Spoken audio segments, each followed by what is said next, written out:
Hi, in this video we're going through the Avenger in GTA 5 Online.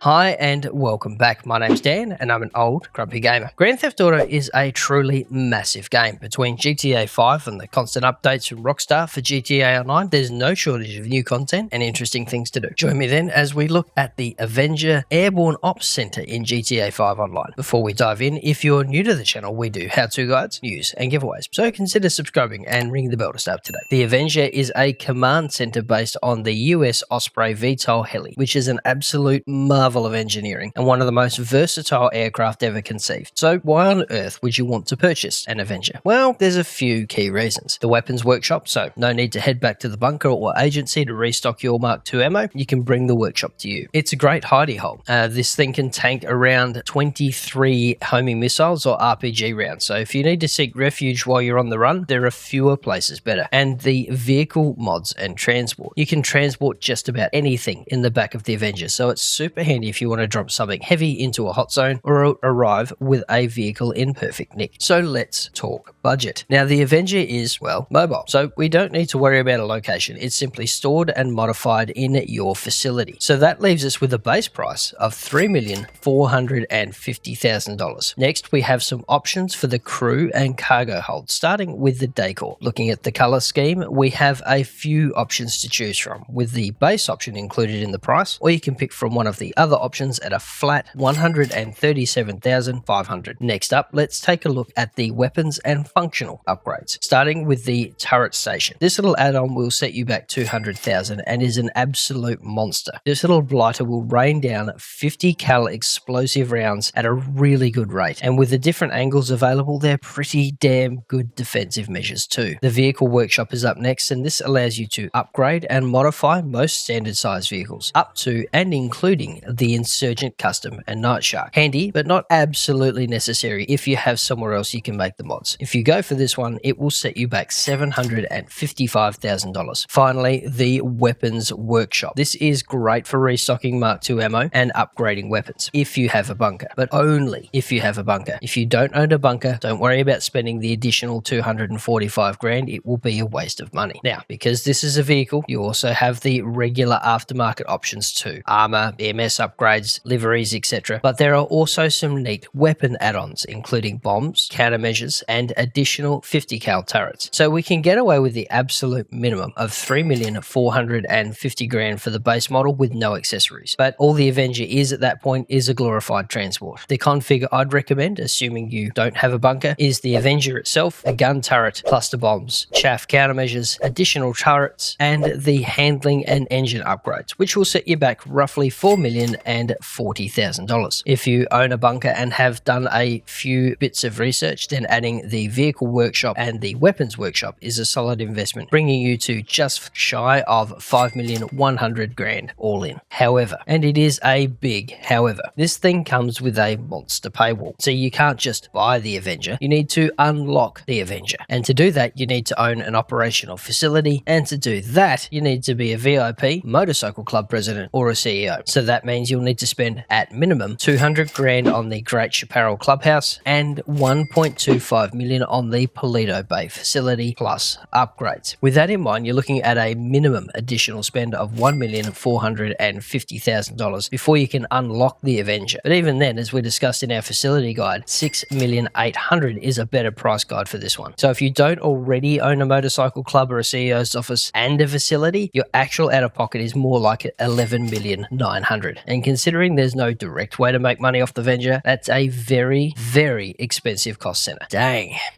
Oh, $20. I wanted a peanut. Hell of a flex though. Right, so what can you actually do with your Avenger? Well, there's a couple of things. If you wander into the cockpit of the Avenger while you're in your facility, you'll get a prompt at the top left which will take you into the customization menu. And this is where you can add the aftermarket weapons and defenses, as well as all the usual stuff like engine upgrades, handling improvements, paint jobs, and liveries. You can call in the Avenger using your interaction menu. So that's M on your keyboard, double squares on your Xbox, or swipe on your PlayStation. Once you're you're there, head down to Services, then Avenger, then Request Avenger. You can also call in a personal vehicle from here if you have it stored in the Avenger itself. Now, the first time you're airborne, keep an eye top left where you'll see controls covering the bombing system. This is a bit different for every platform, so be sure to pay attention. Oh, and once you're airborne, you can switch between hover and forward flight mode by tapping E on your keyboard or right on your D-pad. While you're in flight though, if your altitude gets a little low, the game will automatically switch between flight and hover mode, which can have some interesting results. Now, if you're playing solo and want to hover so you can bring the pain, you can also drop the Avenger into autopilot mode. Now, to do that, you'll need to head to your interaction menu again, then into Avenger, Services, and engage autopilot. Oh, and you can set up cockpit access and hold access while you're here too. Transport next, so you can drive a personal vehicle into the back if you need to. This is great if you want to transport something from one end of the map to the other. In addition, you can drop vehicles from low altitudes, which can be super handy. You can see here we're moving at speed with Wallaby in the pilot seat. I'm in the back with my Insurgent custom, so I can jump into the Insurgent and start driving, which will instantly drop me onto the highway, albeit facing the wrong way. But this is brilliant for dropping weaponized vehicles into hot zones. And with a bit of practice, you can do touch and go pickups too. The Avenger is a bit of a tank, so if you have a friend who can fly yours into a hot zone, you can load up whatever vehicle you're in, within reason of course, and then get moving in seconds. Just one little caveat though, both the Avenger and the vehicle you're driving must be owned by you directly. You can't drive into your friend's Avenger, nor can your friends drive into yours. Strangely, your friends can't even drive your cars into your Avenger, which is a bit weird, but